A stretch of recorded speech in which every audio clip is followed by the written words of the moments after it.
Waliyo omuvubuka amanyikiddwa nga Nkoko oba Chicken yakutte kubona beera nga temunange agenda mu ggwanga ly'e Rwanda ewa Kagame gwe atamanyi Nkoko oba Chicken muvubuka ali awo ku TikTok era nga atera okubeera nga akola bu videos mpola munange nga mukutegeeza yesterday nabeera nga atagenda mu ggwanga ly'e Rwanda era olwatuuseyo mpocho kubeera nga temunange recordinga ebifo ebirungi yaddide nabeera nga ate agenda mu byalo ebyenjawulo nagenda mu ghettos ez'enjawulo nabeera nga temunange atandika okurecordinga videos ng'aga nti Rwanda mbuzi ezimu ku nsi ezisinga okubeera nga ate njavu nnyo n'ebigambo ebirala bingi nnyo era nga unfortunately nyinza obutasobola kubeera nga ate mbikuteerawo wano munange ab'obuyinza mu ggwanga ly'e Rwanda bo kye baakoze okubeera nga temunange omuvubuka ono bamuteekako kibakuntumye ne ba tiktokers abalala babiri abasobodde okubeera nga temunange bakola ekintu ekyo actually yagenze eka alina n'abaana abalala nga basatu be yagenda nabo buli omu nagenda kubeera nga temunange recordinga videos ez'enjawulo so abakulu bamuyisizzaako ekiwandiiko kibakuntumye era olunaku lw'ejjo yakedde ku makya kubeera nga temunange yeetondaga nti munsonyiwe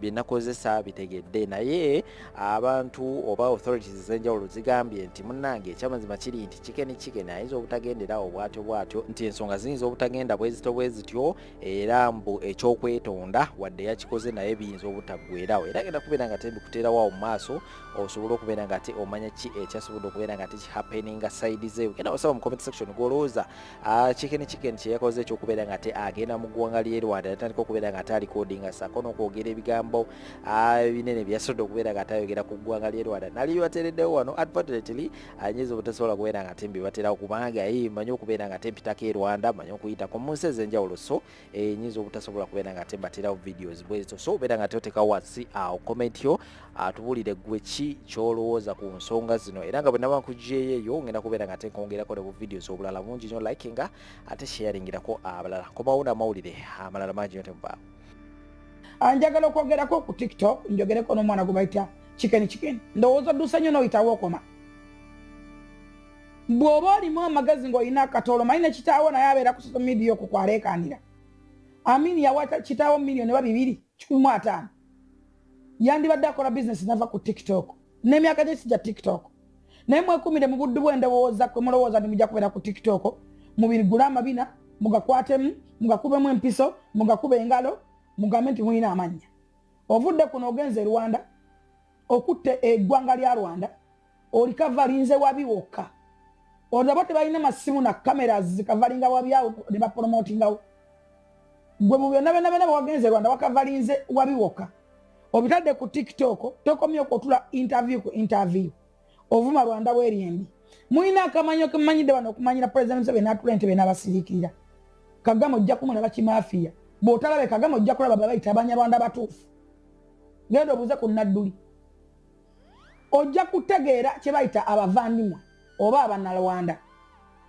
tewali nsonga lwaki ogenda mu nsi y'abali n'okoma wano n'ogifutyanka mwagira abantu bagamba Abannarwanda nugamba Rwanda baba owemmamba awaana yemmwe kimanyi okuwaana yammwe naffe baleeta kamera wano bakwata bikyamu byokka baani ab'e Rwanda bali bakuteka abantu kamera mujjewo obukyalina obujja ku Banyarwanda mujjewo akadebannanga obubi bwammwe bwe bubasibidde mu ndowooza embi otuuka waliwo ofisi zammwe weziri kati muwage tewali buzibu muwagire muwaliwo kuwaga people must know nti Rwanda si golodi kyekyobugaga kyolina omugattako kyakumuwaga naye bana abamutuwala Kagame si golodi Rwanda mugirage ne sayidi endala baba nange Rwanda mutebi bamusoba mukolerawo Rwanda mama Rwanda mpitirivu Abanyarwanda mwasibye mutya muli bulungi bakama bange amanya nze Anthony waliwo interview gye twakola emabegako ennaku nga 2 emabega ne Sakozi Farouk ku mutimbagano gwa Gossip Live ku YouTube interview eyo nali njogera ku bye nalabe Rwanda amaalo ne kabampaane ku internet kino kyekikutuukako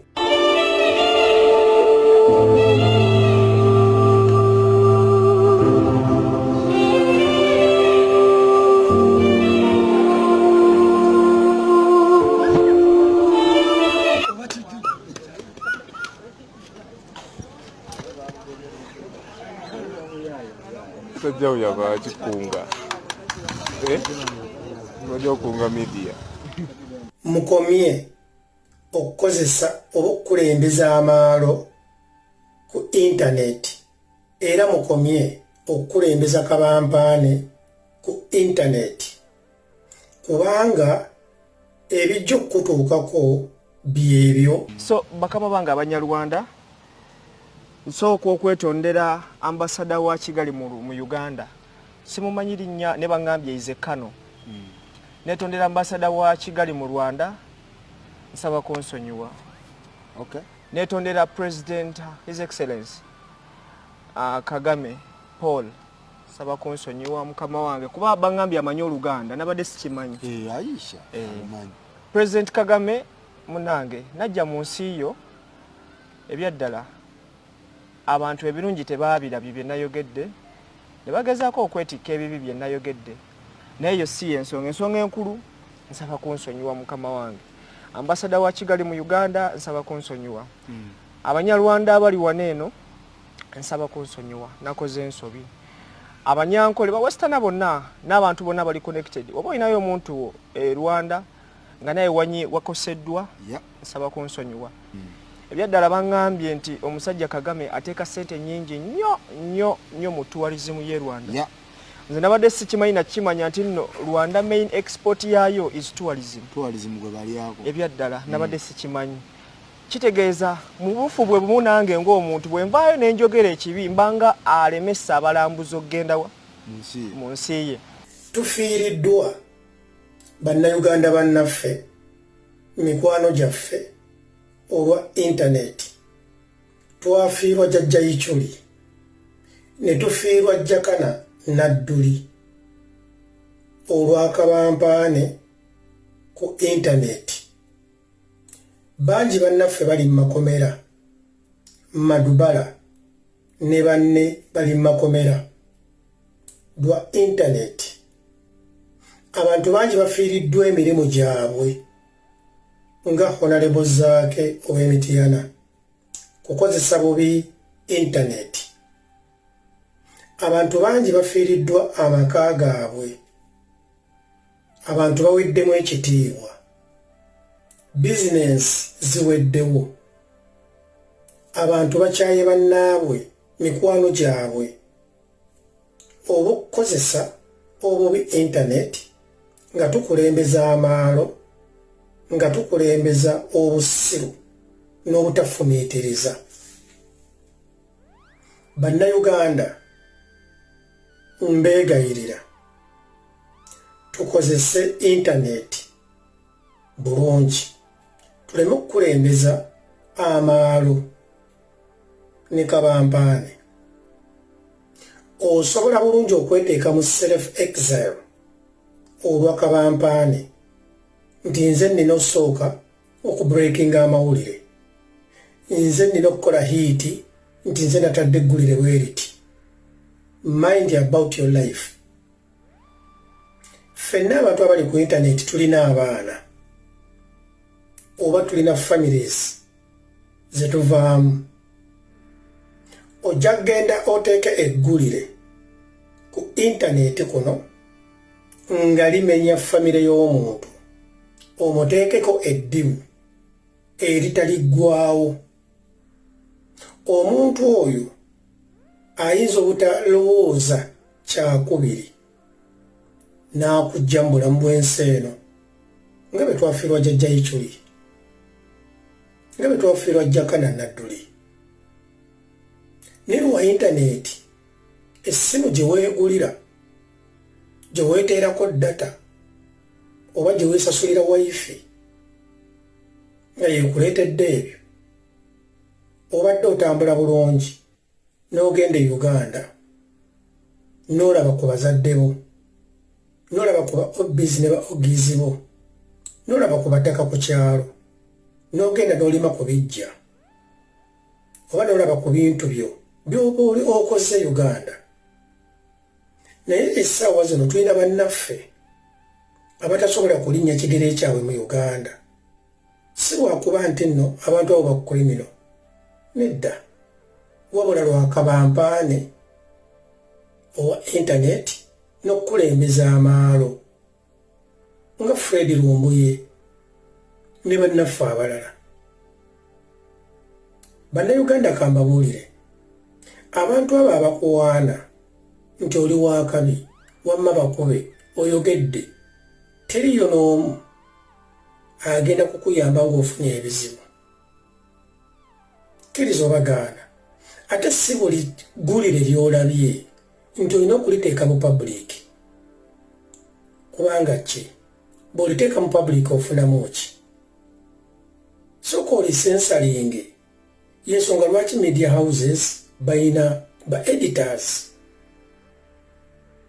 N'otunuulira omwana ono omuvubuka ono oba omusajja ono chicken si ggwe yasooka oba si ggwe asembyeyo okugenda e Rwanda. Bannayuganda basukka emiliyoni abagenze e Rwanda emirundi egisukka 10 egisukka 20. Naye bw'ogendanga mu nsi eteriiyo tokulembeza maalo omaze ennaku 2 e Rwanda oba ogenda tubuulira kye kyolabyeyo.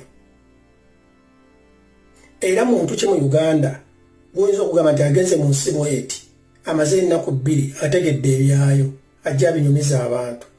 Kuba ennaku 2 tosobola na kutambula kibuga nga Kigali n'okimalako. Naye bw'otudde mu lw'omuyo wooli otaddeko akasimuko oba ovuddeyo ozze ospreadinze erinnya ebbi ku nsi y'abanno ng'omusajja Paulo Kagame atadde millions and millions mu nsi y'okugiranga. Ensi ya Rwanda eyimiriddewo ku tourism. Naye gwe ogenze e Rwanda ennaku 2 ku lw'okuba oyagala kabampano ofune likes osalewo otte omusajja ssente emitwalo n'emitwalo gya dollars z'atadde mu kulanga ensi ye gw'oveeyo gitanishinge ng'olinga agamba nti oli ku mission okugenda e Uganda okugenda e Rwanda otte erinnya ly'ensi eyo. Ani yakutuma okugenda e Rwanda okuttattana oba okusiiga erinnya ebbi ensi ya Rwanda? Who sent you? Era bwe bakukwata oba nnyonnyola ani yakutuma banabeera bakoze ensobi ye gwakyasoose okugenda e Rwanda. Nze bannayuganda mbalaba nnyo. Oli naavayo n'agenda e London najja wano e Sweden n'agenda mu America, Canada n'agenda e Dubai just one day, just 1 week neyefuula amanye nnyo ensi eyo. Kakati gwe munnange ife twagendagenda dde e Rwanda. E Rwanda tugenzeeyo emirundi egisukka n'50. Gw'olowooza kawoteri k'ogenzeemu ye Rwanda? Ye kambuuzeemu tewalaba omusajja gwe bayita simanyi muzungu booda eyajja mu Uganda tebaamuripootinga nga talina waka pamiti? Gulunedde ofiiso wenkoledde vidiyo eno tali mu kkomera e China olwa waka pamiti? Gwe wagenda e Rwanda wali ogenze kukola oba tolina kufuna waka pamiti y'e Rwanda olyoka oyimirire ku nsi y'abanno? Anyway, njagala ngamba omwana ono Chicken ze mulaba nnyo ng'akulembeza amaalo. Yevaayo najja ku intaneti n'atunyumiza nga bw'alya bbi nti ye kafulumu kulya bbi nti abakazi bamugula n'alya bbi. Ofunye omukisa biiwo omanyi abantu sani bwe bategeera biiwo abantu bamutadde ku bbali. Ogenze e Rwanda oba ofunyeyo kaddiiro omaze ennaku 2 weeteekerateekako omukugiro bakugana okuddamu okugenda e Rwanda oli mwana muto nga lwaki weeteekako abalabe? Olowooza Rwanda eyina abantu bameka? Era gw'olowooza okuvaayo noweetonda nti bannange mu nsonyiwe nga bakoze vidiyo eyogera ku nsi ya Rwanda nga vidiyo yo temugijjeeyo.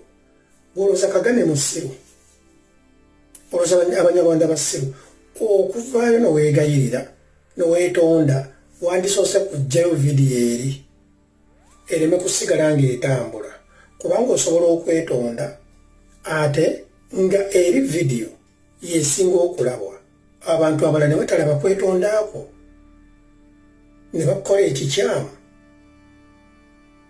Senga Acid, olina abaana abato, bazadde bo gye bali. Okuvaayo n'ogamba nti oyagala obeere nnamba 1 okubreakinga amawulire, okifunamu ki Senga Acid? Kati nno wenjagala okuweera credit bloggers abamu naddala abawezezza emyaka egisooka 10 nga Eddie Mizaaya, abasajja nga Bakakensa, abakazi nga Barita Kaggwa, nti ebbanga lyonna lye babadde ku intaneti tebabeerangako na kintu kibatiisatiisa nga kiri ku Senga Acid. Tebakolangako nsobi ng'ono omwana Chicken byakola, naye nga ate Kakensa asiiba atambula, Rita Kaggwa asiiba atambula, Eddie Mizaaya nsiiba nzunga. Naffe tugenda mu nsi endala ne tulaba ensobi eziriyo. Teriyo nsi eyagala kwanika bubi bwayo, y'ensonga lwaki Uganda yadipootinga omusajja muzungu booda. Ne kati Senga Acid okubreakinga amawulire kikuyamba ki? Ng'ogenda kubeera obadde ogera n'ogenda keeka n'ogyogamu n'owummulamu. Si buli kintu kyonna ky'olabye nti olina kibuulira ensi. Essimu yo gye wagula ereme kufuga. Ebyo byonna munnange oluusi Senga Acid oluusi basooka kubituleetera, ffe ne tugaana. Gwe n'olowooza nti nno gw'oli kamenyi balina obikuleetera obyogereko. Bannange bajja kubakola ebikyamu. Intaneti mugikole kukwana mikwano, si kukola abalabe. Kabampaane talina gyakutwala ng'olina abaana abato, kubanga ne bali abantu b'okosezza nabo tobanenya, nabo bajja kunyiiga agambe nti okay.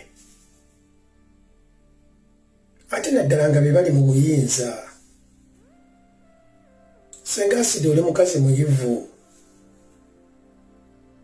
Senga Acid njagala ojjukire bwe wagenda mu Uganda bwe wazanya kanneemu Rita Kaggwa ng'ali Uganda ne bamukwatira e Uganda. Essaawa zino kyekikuliko nti wali you wanted to hunt Rita Kaggwa, kati essaawa zino you are the one who's hunted lwa internet. Senga Acid nkusaba nga nkwegayirira nti bino ebyokudda wano okwogera nti bagambe nti Senga Acid wakabi teyeetonda bya kisiru. Nkusaba weemenye, kanya kugamba kusaba kisonyiwo, kuba omutima gwo gumanyi abantu bano abagamba nti bakwagala. Omuntu watuuka okukwatira essimu akube mu migration, kitegeeza ali serious bakwagala. Weetonde weetonze okusinga okuvaayo nti bannange ate nze abantu abo bakuwaana tebalina kye bakwagaliza. Ife abakugamba amazima ffe tukwagala. Senga Acid nze tongulirangayo kacupa ka soda nti oba nkwagalako kubanga bangulira akacupa ka soda, no. Nze nkwagalako kubanga olabirira abaana bo. Ndi muzadde manyi kyekitegeeza omuntu okubeera n'abaana be. Senga Acid ogenda kukeera ku makya okugambe nti maama wo mulwadde, maama akwagala, naye ng'otya okulinnya ennyonyi.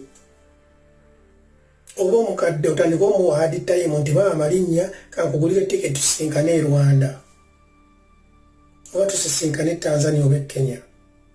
ninga ate luli obadde otambula kyere lwa kintu eki ka vidiyo kowakola akataweza na ddakiika. Njagala Senga Asidi ojjukira omusajja gwe bayita Ichuli omugenzi. Jjukira Jagala Nadduli. Senga Asidi kuba mututoki olabe bameka abali mu makomera. Mwana gwe Kikeni Kabampaane mubi. Kabampaane si mulungi n'akamu. Tulina kyogenda kufuna mu Kabampaane. Ebyo byokola twabikola dda. Niffe tumanyi nti kino tebakigatta bwe bati. Kyova olaba nga ffe abantu abafunako ku background ya radio ba TV tubeera banjawulo kuba tumanyi ekintu kye bayita editor. Editorial kitegeeza okukwata eggulire n'olikolamu editing n'olisunsulamu ebiyinza okuleetera abantu emitawaana. Newadde olaba America, Canada Senga Asidi gy'oli, Sweden gyendi, buli muntu mu nsi yonna gy'ali teriyo ggulire lifuluma nga tebannaba kuli editinga. E Kenya waliwo omuvubuka omuto wa myaka 19 baamukubye amasasi. Nedda omuvubuka yalina posti gye yakoze ne bamuteeka mu kkomera n'afiira mu kkomera. Buloga lwa Kabampaane.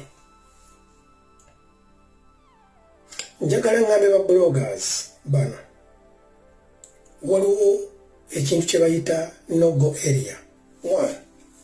Kwe kufulumya amawulire amabi agakwata ku nsi yonna gy'oba ogenzeemu. Bobi Wine baamuwaako ban okuyingira UK emyaka 10. Yamanyi bwe yatoba ojejjako ensi tezizannya ezimu. Ate nga ye Bobi Wine yali tafulumiza amawulire mabi. Ekyo kimu. Njagala ikwe eyayita bloga wawakabi atati asimanyi biki Kabampaane omanye nti buli TV ebeera ne editor. Buli radio station ebeera ne editor. Kati ffe abaaliko mentored mu mawulire tumanyi kigambo kikyolina okufulumya. Gwoyinza okubeera n'ogamba gundi nga yafulumiza mali, gundi nga yayogedde kuno, gundi nga yayogera ku bagundi. Nze waliwo time waliwo abatera okungamba nti nze endimiza yalabika mbega ye lwaki ayogera bwati tebamukwata lwa kintu kimu. Nze bwe mba naayogera ku kintu ngatta ate bwe njogera ku kintu nteekerako obujulizi nekiraga nti sinze.